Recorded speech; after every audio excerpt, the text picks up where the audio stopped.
స్తోత్రం. 132వ కీర్తన మనము 1 నుంచి 18 వరకు చదువుకున్నాం. ఇప్పుడు 1 నుంచి 5 వరకు మరొకసారి చదువుకుందాం. యెహోవా దావీదుకు కలిగినటువంటి బాధలన్నిటినీ అతని పక్షమున జ్ఞాపకము చేసుకొనుము. అతడు యెహోవాకు ప్రమాణపూర్వకముగా మాట ఇచ్చి యాకోబు యొక్క బలిష్ఠునికి మొక్కుబడి చేసెను. ఎట్లనగా యెహోవాకు నేను ఒక స్థలము చూచు వరకు, యాకోబు యొక్క బలిష్ఠునికి ఒక నివాస స్థలము నేను చూచు వరకు, నా వాసస్థానమైన గుడారములో నేను ప్రవేశింపను. నేను పరుండు మనసును మీదకి ఎక్కను. నా కన్నులకు నిద్ర రానియను. నా కను రేపలకు కులికిపాటు రానియనను. ప్రియమైనటువంటి దేవుని బిడ్డలారా, ఈ యొక్క కీర్తన దావీదు జీవితంలో ఒక ముఖ్యమైన కీర్తన. ఏంటి ఆ కీర్తన అంటే, దావీదుకి ఎన్నో ఆశీర్వాదాలు ఈ లోకంలో దేవుడు ఇచ్చాడు. అయితే ఈ 132వ కీర్తనలో దావీదు చేసినటువంటి మొక్కుబడులు, యాకోబు యొక్క బలిష్ఠునికి మొక్కుబడులు, యాకోబు యొక్క బలిష్ఠునికి ఒక నివాస స్థలము నేను చూచు వరకు అని మాట్లాడడం, తన దేవుని యొక్క నిబంధన మందస్సు గురించి ఆలోచించడం, ఆ నిబంధన మందస్సుకు ఒక ఉన్నతమైనటువంటి ఒక కట్టడం నేను కట్టాలి, మందిరం నేను కట్టాలి అనుకుంటున్నటువంటి ఆ పరిస్థితిలో యెహోవా సియోనును ఏర్పరచుకుని ఉన్నాడు. తనకు నివాస స్థలముగా దానిని కోరుకొని ఉన్నాడు. ఇవన్నీ దావీదు జీవితంలో మాట్లాడుతూ ఆయన తన యొక్క ఆలోచనను దేవునికి తెలియపరుస్తున్నాడు. దేవుని బిడ్డలారా, ఒక వ్యక్తిని ఉన్నతమైనటువంటి స్థితిలో దేవుడు చూడాలనుకున్నప్పుడు ఆ వ్యక్తి ఎలాంటి వాడు అనేది ముందు చూస్తాడు. ఆ వ్యక్తికి దేవునికి ఉన్నటువంటి సంబంధాన్ని బట్టి, ఆ వ్యక్తిలో ఉన్నటువంటి దేవునికి ఇష్టమైనటువంటి పరిస్థితులను బట్టి దేవుడు హెచ్చించుచు ఆ వ్యక్తిని హెచ్చించుచు ముందుకు నడిపిస్తూ ఉంటాడు. అలాగా నడిపించినటువంటి వారిలో ఇశ్రాయేలులో ప్రప్రథముడుగా ముఖ్యమైనటువంటి వాడుగా దావీదుని దేవుడు చూస్తున్నాడు.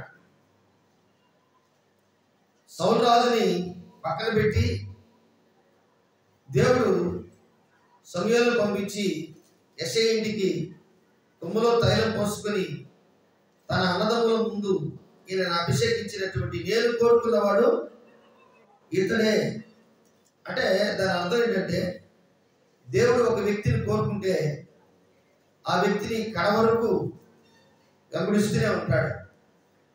చిన్న చిన్న పొరపాట్లు చేసినా, చిన్న చిన్న తప్పిదములు చేసినా దేవుని దృష్టిలో వాటన్నిటినీ దేవుడు క్షమించి ఆ వ్యక్తిని సరిచేస్తూ పోతూ ఉంటాడు.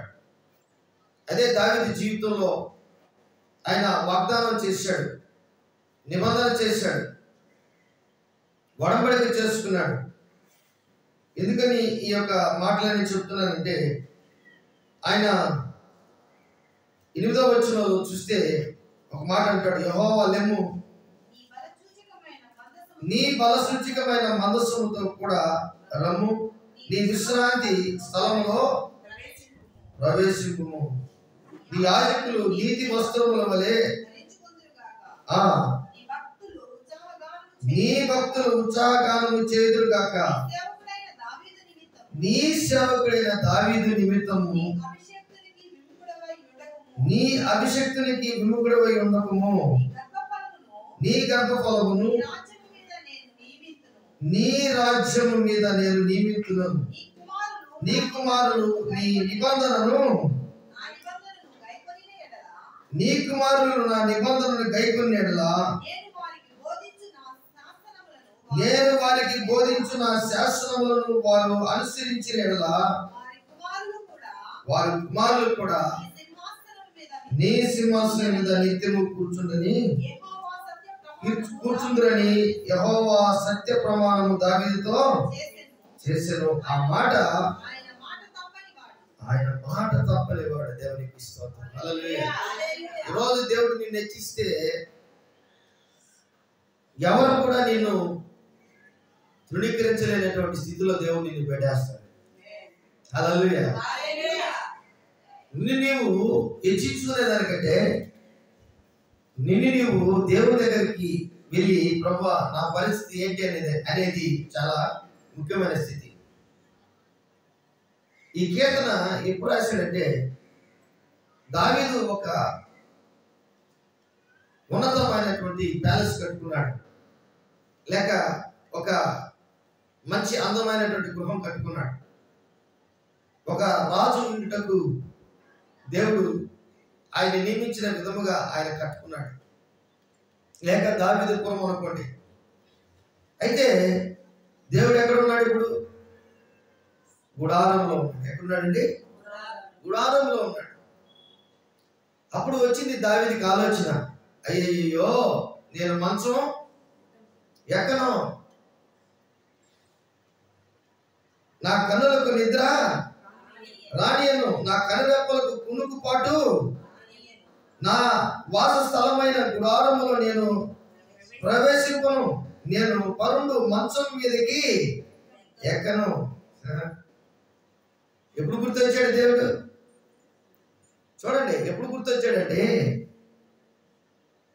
దావీదు జీవితంలో కూడా అంత గొప్ప దేవునికి హృదయానుసారుడైనటువంటి వ్యక్తి కూడా ఒక్కొక్కసారి తన ఆలోచనను, తన యొక్క ఉన్నతమైనటువంటి స్థితిని గమనించుకుంటూ దేవుని యొక్క స్థితిని కూడా గమనించే స్థితికి ఒక రోజు వస్తారు. కానీ అది దేవుడికి నచ్చల. ఏంటంటే నేను ఐగుప్తు దేశంలో నుంచి నా ప్రజలను నేను తోడుకొని వచ్చినప్పుడు నేను గుడారాల్లోనే నివసించాను, వారికి నేను తోడుగా ఉన్నాను. దావీదు, నేను వారిని సంరక్షించున్నటువంటి ఆ సమయాలలో వారికి కాపలా నేనే, వారిని తోడుకొని వచ్చింది నేనే, వారికి నేను సంరక్షకుడుగా ఉన్నది నేనే. నేను ఆ స్థితిలో కూడా నేను గుడారాల్లోనే నేను నివసించాను, వారితో కూడా నేను సంచరించుతూ ఉన్నాను అని దేవుడు దావీదుతో 2వ సమూయేలు గ్రంథము 7వ అధ్యాయం 1వ వచనం నుంచి మనం చదివితే ఈ విషయం అంతా కూడా అక్కడ దావీదుతో దేవుడు మాట్లాడినటువంటి, ఆ రోజుల్లో ఉన్నటువంటి ప్రవక్త ద్వారా దావీదుతో మాట్లాడినటువంటి మాటలన్నీ కూడా అక్కడ చదవండి, ఎవరైనా ఉంటాయి. 2వ సమూయేలు గ్రంథము 7వ అధ్యాయము 1 నుంచి 17 వరకు. యెహోవా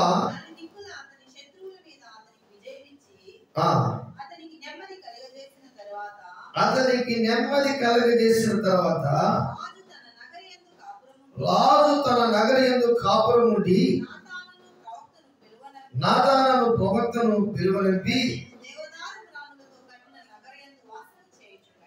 నేను దేవదారు మ్రానుతో కట్టిన నగరయందు వాసం చేయుచుండగా. చూసారా ఎక్కడుందంట? దేవుని మందసము డేరాలో నిలిచి ఉంది. అందుకే ఈరోజు కొంతమంది ఏం చేస్తారంటే ఇల్లు కట్టుకుంటే ఒక పూజ గది పెట్టుకుంటారు. అవునా కదమ్మా? ఎందుకని? నాకు తెలిసి కొంత భయము.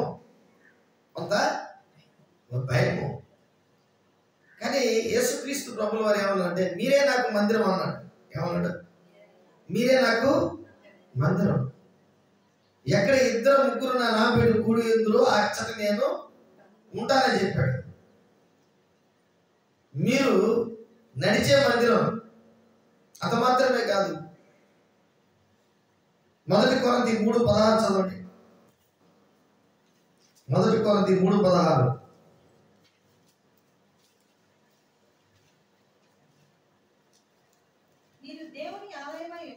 ఏమైనారంట? మీరు దేవుని ఆలయమై ఉన్నారనియు దేవుని ఆత్మ మీలో నివసించుచున్నాడనియు మీరు ఎరుగరా? ఎవడైనను దేవుని ఆలయమును పాడు చేసినట్లుగా దేవుడు వారిని పాడు చేయును. దేవుని ఆలయము పరిశుద్ధమై ఉన్నది, మీరు ఆలయమై ఉన్నారు. హల్లెలూయా. ఇప్పుడు ఆ రోజుల్లో ఉన్నటువంటి పరిస్థితులకి ఈ రోజుల్లో ఉన్నటువంటి పరిస్థితులకి, ఆ రోజుల్లో ఉన్నటువంటి భక్తికి ఈ రోజుల్లో ఉన్నటువంటి భక్తికి ఎంత తేడా ఉందో చూడండి. ఆ మందసంలో మనాగల బంగారు పాత్ర, అహరోను చిగురించినటువంటి చేతికర్ర, ఇంకా దేవుడు ఇచ్చినటువంటి చేవరాలతో రాసినటువంటి మన ఆ బంగారు పాత్ర, మన్నా ఉంది, అహరోను చేతికర్ర ఉంది, 10 ఆజ్ఞలు దేవుడు రాసి చేవరాత ద్వారా రాసినటువంటి పలకలు ఉన్నాయి. అంటే ఈ మందసం వారు మోయించున్నప్పుడు కానీ వారు తాగినప్పుడు కానీ చాలా అద్భుతాలు ఆ మందసం ద్వారా వారు చేశారు. అది ఒక సూచనగా దేవుడు వారితో ఉన్నట్లుగా. ఇవన్నీ కూడా ఎందుకు మనం గుర్తు చేసుకుంటున్నామంటే, ఆ రోజు దావీదు జీవితంలో కూడా ఇశ్రాయేలీయుల ప్రయాణం అంతట్లో దేవుడు ఆ మందసం ముందు పెట్టి వారు ప్రయాణించినటువంటి ప్రయాణం అంతట్లో దేవుడు తోడుగా ఉన్నప్పుడు ఉన్నతమైనటువంటి స్థితి ప్రజలకు కలిగిస్తూ వస్తున్నాడు దేవుడు. అంత మాత్రమే కాదు, గిత్యుడకు ఓబేదేదేము ఇంటిలో 3 నెలలు ఆ మందసం ఉన్నప్పుడు తన యొక్క ఆస్తిని, పొలములను, తనకున్నటువంటి అన్నిటినీ దేవుడు ఆశీర్వదించాడు. అది తెలుసుకున్నటువంటి దావీదు 3-4 అడుగులకు 6 అడుగులకు ఒక 1000 దూడను వధించి ఆ రక్తంలో కొన్ని వేల మందిని తీసుకెళ్లి ఆయన నాట్యమాడుతూ ఏఫోదును ధరించుకొని ఆయన తన యొక్క దావీదు పురమునకు లేక ఇశ్రాయేల్ దేశంలో తీసుకొని వచ్చాడు ఆ మందసాన్ని. అంటే భయపడి ఎద్దుకు కాలు జరిగినప్పుడు ఉజ్జా ఏమైపోయినాడు? అంత మందసంలో ఉన్నటువంటి పవర్. ఫిలిస్తీన్ల ఆ మందసాన్ని తీసుకువెళ్తే ఆ ఫిలిస్తీన్ల యొక్క దేవతలు లేక దేవత ప్రొద్దన కల ఏమైపోయిందంటే బోర్ల పడి ముక్కలు ముక్కలుగా విరిగిపోయింది, పడిపోయింది అన్నమాట. అలాంటి పరిస్థితిలో ఉంది ఈ మందసం యొక్క శక్తి. వారికి జబ్బు చేసింది. ఆ ఫిలిస్తీన్లో ఉన్నటువంటి వారందరూ కూడా, చాలా మందికి దేశంలో ఉన్నటువంటి వారందరికీ ఈ మందసం వారి దేశంలో ఉన్నందువలన ఏం జరిగింది? వ్యాధి, రోగములు, జబ్బులు వచ్చేసాయి. ఎందుకు ఈ విషయాలని చెప్తున్నానంటే, ఆధ్యాత్మికంగా ఎన్నో ఆ రోజు దేవుని బిడ్డలకు కూడా భయాలు ఉన్నాయి. దావీదుకు కూడా ఇప్పుడు భయం వేసింది. ఎందుకు భయం వేసింది అంటే, ఆ మందసం గురించి దావీదుకు బాగా తెలుసు. కాబట్టి ఆ మందసం ఎక్కడుందంట? డేరాలో ఉందంట. దేవుని మందసము డేరాలో నిలిచి ఉన్నదనగా నాతాను యెహోవా నీకు తోడుగా ఉన్నాడు, యెహోవా నీకు తోడుగా ఉన్నాడు, నీకు తోచినదంతయు నెరవేర్చమనెను. అయితే అంటే ఒక ప్రవక్త ఉన్నాడు అక్కడ, నాతాను ప్రవక్త. ఆ ప్రవక్తకి దేవునికి ఈ దావీదుకి మధ్యలో, దావీదుకి దేవునికి మధ్యలో నాతాను ప్రవక్త ఉన్నాడు. ఆ ఉన్నటువంటి ఆ ప్రవక్త దావీదుతో ఏం చెప్పాడంటే, అయ్యా మందసం ఇలాగా డేరాలో ఉందని నువ్వు నాకు చెప్తున్నావు. నాతాను చెప్తున్నాడు దావీదుతో, నాతో ఈ మందసం డేరాలో ఉందని నువ్వు చెప్తున్నావు, కానీ నీకు తోచిందంతా చేయనైనా అని దావీదుతో నాతాను ఒకటి చెప్పాడు. అంటే వెంటనే ఈ మాట ఎవరు విన్నారు? చెప్పండి అమ్మా, ఎవరు విన్నారు? దేవుడు విన్నాడు. దేవుడు విని నాతాను యెహోవా, అయితే ఆ రాత్రి యెహోవా వాక్కు నాతానుకు ప్రత్యక్షమై సెలవిచ్చినదేమనగా, నీవు పోయి నా సేవకుడకు దావీదుతో ఇట్లనము, యెహోవా నీకు ఆజ్ఞ ఇచ్చినదేమనగా, నాకు నివాసముగా ఒక మందిరము కట్టుదువా, ఐగుప్తులో నుండి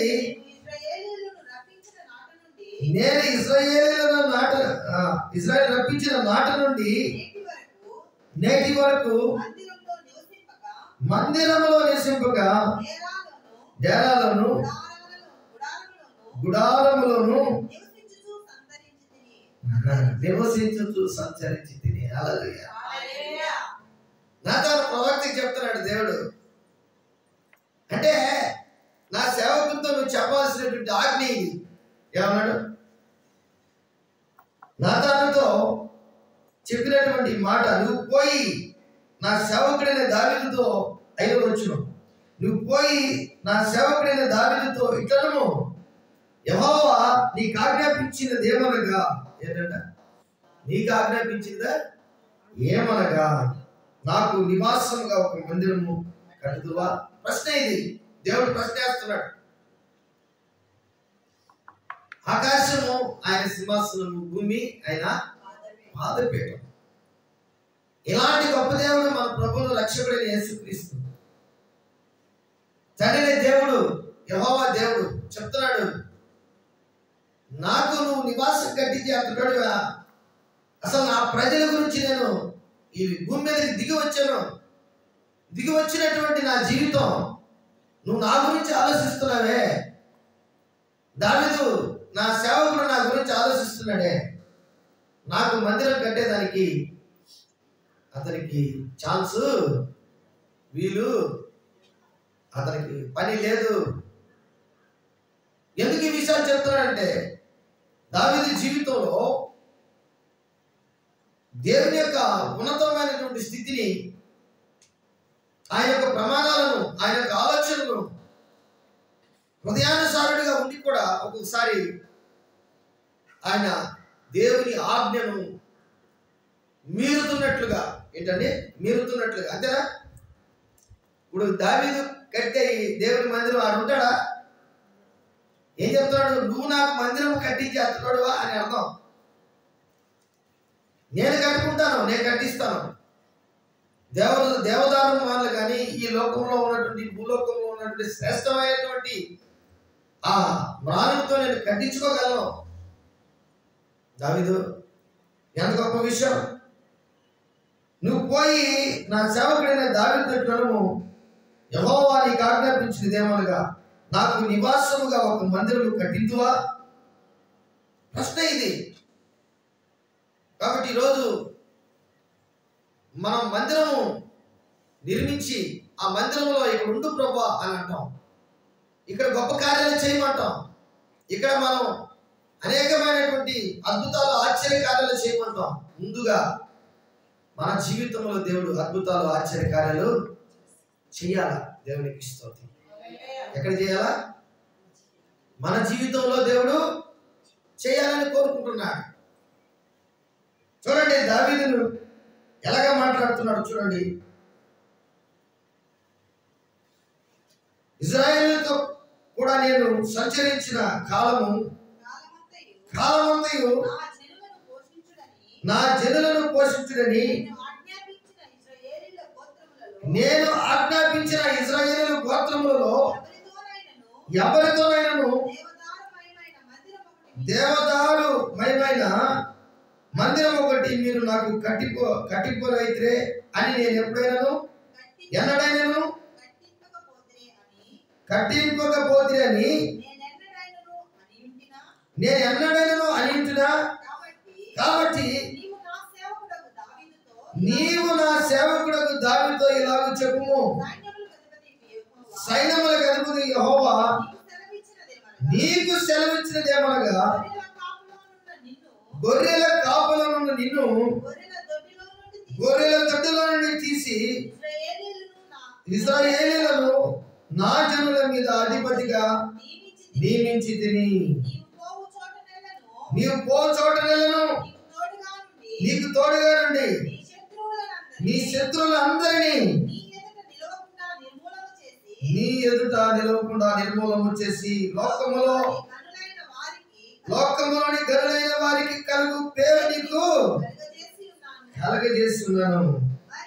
మరియు ఇశ్రాయేలీయులను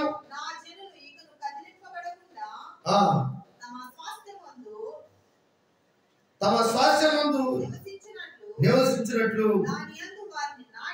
దాని యందు వారిని నాటి పూర్వము ఇశ్రాయేలీయుల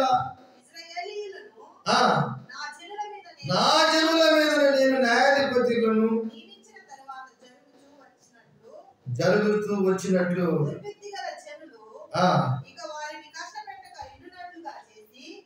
నీ శత్రువులందరి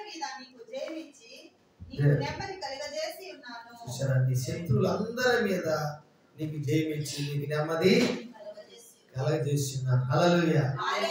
అన్ని కూడా స్వప్నమందు నాతానికి దేవుడు చెప్తున్నాడు. నాతాను నువ్వు ఇలాగ చెప్పాలి, నా సేవకుడికి ఇలాగ నువ్వు జ్ఞాపకం చేయాలి, నేను మాట్లాడినటువంటి మాటలన్నీ అతనికి నువ్వు ఆజ్ఞ ప్రకారంగా చేయాలి. దేవుని బిడ్డలారా, ఇది ఎంత గొప్ప స్థితి అంటే, నీ యొక్క గర్భములో పుట్టబోవు వాడిని నేను ఎన్నుకుంటాను, నీ రాజ్యమును నేను స్థిరపరుస్తాను. ఆయన ప్రమాణం చేశాడు. దేవునికి స్తోత్రం.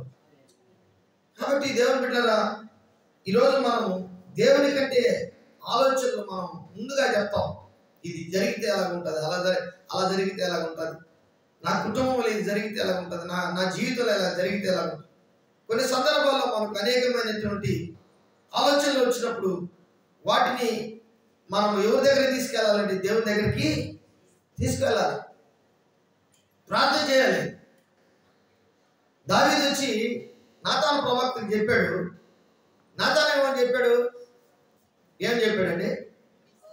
నీకు తోచినట్టు నువ్వు, దేవుడు ఏం చెప్తాడు? నువ్వు నాకు మందిరం కట్టించి అంటాడుగా, నేను ఎక్కడి నుంచి పిలిచాను? గొర్రెలు కాపు కాసేవాడు నువ్వు, గొర్రెల దొడ్లో నుంచి నేను పిలిచి నా జనులకు నిన్ను నేను అధిపతిగాను రాజుగా నిన్ను నియమిస్తే నువ్వేందయ్యా నాకు మందిరం కట్టించేది? దేవుని బిడ్డలారా, 12వ వచనం, నీ దినములు సంపూర్ణములగునప్పుడు నీవు నీ పితరులతో కూడి నిద్రించిన తర్వాత నీ గర్భము నుండి వచ్చిన నీ సంతతిని హెచ్చించి రాజ్యమును అతనికి స్థిరపరచెదను. అతడు నా నామ ఘనత కొరకు ఒక మందిరమును కట్టించును. అతని రాజ్య సింహాసనమును నేను నిత్యముగా స్థిరపరచెదను. గమనించండి, నేను అతనికి తండ్రినై ఉండును, అతడు నాకు కుమారుడై ఉండును. అతడు పాపము చేసిన ఎడల నరుల దండముతోను మనుషులకు తగులు దెబ్బలతోనూ అతని శిక్షింతును గాని నిన్ను స్థాపించుటకై నేను కొట్టివేసిన సౌలుకు నా కృప దూరమైనట్లు అతనికి నా కృప దూరము చేయను అనెను. దేవునికి హల్లెలూయా. నీ మట్టుకు నీ సంతానము నీ రాజ్యము నిత్యము స్థిరమగును, నీ సింహాసనము నిత్యము స్థిరపరచబడును అనెను. తనకు కలిగిన దర్శనం అంతటిని బట్టి ఈ మాటలన్నిటి చొప్పున నాతాను దావీదునకు వర్తమానము తెలియజేశాను. హల్లెలూయా. ఎవరు ఆయన కుమారుడులాగా ఉంటాడు? ఆయనే సొలొమోను రాజు. ఎవరంటే ఆయన సొలొమోను రాజు. సొలొమోను రాజుకి దేవుడు తండ్రిగా ఉన్నాడు. సో దావీదు కుమారుడు సొలొమోను రాజు. దావీదుకి బదులుగా తండ్రిగా మారిపోయాడు దేవుడు. ఎలాంటి గొప్ప విషయం! ఆయన నాకు కుమారుడుగా ఉంటాడు. ఆయన ఒక అంటే ఈరోజు నీవు నీ తండ్రిని, నీ తల్లిని పక్కన పెట్టి వారికంటే కూడా ఎక్కువగా ప్రేమించే ఆ దేవుడైనటువంటి యెహోవా, తండ్రి కుమార పరిశుద్ధాత్మ త్రియేక దేవుడు ఈరోజు యేసుక్రీస్తును నమ్ముకున్నటువంటి వారికి ఆయన మందిరముగా, నీ హృదయము దేవుని ఆలయం అంటూ ఎరిగి ఆ ఆలయంలో పూజ చేసుకుంటున్నటువంటి, ఈ ఆలయంలో పవిత్రమైన యథార్థమైనటువంటి ప్రవర్తన జరిగిస్తున్నటువంటి, నీతి న్యాయములకు ఆధారమైనటువంటి, భయము భక్తికి సూచన అయినటువంటి నీ మాటలు కానీ, నీ చూపులు కానీ, నీ పద్ధతులు కానీ, నీ నడవడిక కానీ, నీకున్నటువంటి పరిశుద్ధత కానీ, ఇవన్నీ కూడా ఈ ప్రాణాత్మ దేహముల యందు దేవునికి నమ్మకంగా ఉంటే దేవుడు మనకు తండ్రి అయి ఉంటాడు. హల్లెలూయా. దేవుడు మనకు ఎవరు అయి ఉంటారు? తండ్రి అయి ఉంటాడు. అమ్మ కంటే ఎక్కువగా ప్రేమించేవాడు ఎవరైనా ఉన్నారంటే తండ్రే. యేసుక్రీస్తు ప్రభువు వారు మనకు ప్రార్థన నేర్పించిన ప్రార్థన, పరలోకమందున్న మా తండ్రి. కాబట్టి ఆ ఆత్మీయ తండ్రి, పరలోకమందున్న తండ్రి, నిత్యుడగు తండ్రి, పొద్దున తండ్రి, మధ్యాహ్నం తండ్రి, రాత్రి తండ్రి, నువ్వు నడుస్తున్నప్పుడు తండ్రి, నువ్వు ప్రయాణం చేస్తున్నప్పుడు తండ్రి, నువ్వు నిద్రపోతున్నప్పుడు తండ్రి, నువ్వు సంతోషంగా, దిగులతో, కష్టాలతో, ఎన్ని ఇబ్బందులతో ఉన్నా సరే తండ్రి, ఆ తండ్రి యొక్క స్వభావాన్ని నువ్వు ఎరిగితే ఖచ్చితంగా దేవుడు నీ హృదయంలో ఉండి నివాసం చేయడానికి ఇష్టపడుతున్నాడు. హల్లెలూయా. దావీదు జీవితంలో ఇది చాలా ఒక అద్భుతమైనటువంటి విషయం. ఆయన అనుకున్నటువంటి విధానము, దేవుడు అనుకున్నటువంటి విధానము ఎంత వ్యత్యాసం ఉందండి. ఈరోజు మనం కట్టుకున్నటువంటి ఆ గుడారాల్లో కానీ, లేక మనం కట్టుకున్నటువంటి దేవాలయాల్లో కానీ ఉండడు. కానీ ఆయన ఇష్టపడే నీ హృదయంలో ఉండాలని దేవుడు కోరుకునే దేవుడు అంటున్నాడు. దేవుడు నిన్ను ఆ విధముగా ఒక ప్రత్యేకపరిచినటువంటి ఈ లోకంలో ఉన్నటువంటి వారికి నీకు ఒక ప్రత్యేకతను దేవుడు చూస్తాడు. ఆ రోజుల్లో సొలొమోను రాజు ఒక ప్రత్యేకంగా కనబడ్డాడు. 1000 దహన బలులు అర్పించాడు దేవుడికి. ఆయన ప్రార్థన చేస్తే పరలోకం నుంచి అగ్ని దిగి వచ్చి ఆ దహన బలులన్నింటినీ దేవుడు స్వీకరించి కాల్చాడు. ఆయన చేసినటువంటి ప్రార్థన దేవుని యొక్క సన్నిధికి వెళ్ళి ఆ ఇశ్రాయేలు దేశంలో యుద్ధములు లేకుండా, కరువులు లేకుండా, నీతి న్యాయములను